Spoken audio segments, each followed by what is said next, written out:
अस्सलाम वालेकुम दोस्तों, हम आपको इस वीडियो में खुश आमदीद कहते हैं। आपका ये क्लिक ज़ाया नहीं जाएगा। जी हाँ नाज़रीन, अगर आप T20 वर्ल्ड कप के तमाम मैचेस अपने मोबाइल स्क्रीन पर बराह रास्त देखना चाहते हैं तो ये टेंशन लेने की ज़रूरत नहीं है।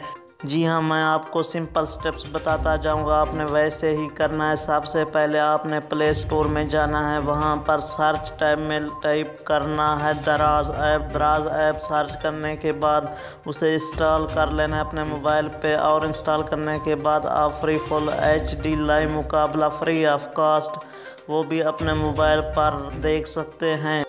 दोस्तों, उससे पहले अगर अभी तक मेरा चैनल सब्सक्राइब नहीं किया तो प्लीज़ मेरे चैनल को सब्सक्राइब ज़रूर कर दें और साथ ही दिए गए बेल आइकन को भी इनेबल कर दें ताकि हमारी अपडेट्स आप तक पहुंचती रहे। दोस्तों, अगर अभी तक वीडियो लाइक नहीं की तो वीडियो को भी लाइक कर दें और कमेंट सेक्शन में प्यारा सा लाइक भी ज़रूर लिखना, और आप किस टीम को पसंद करते हैं वो भी मेंशन कर दें। Thanks for watching.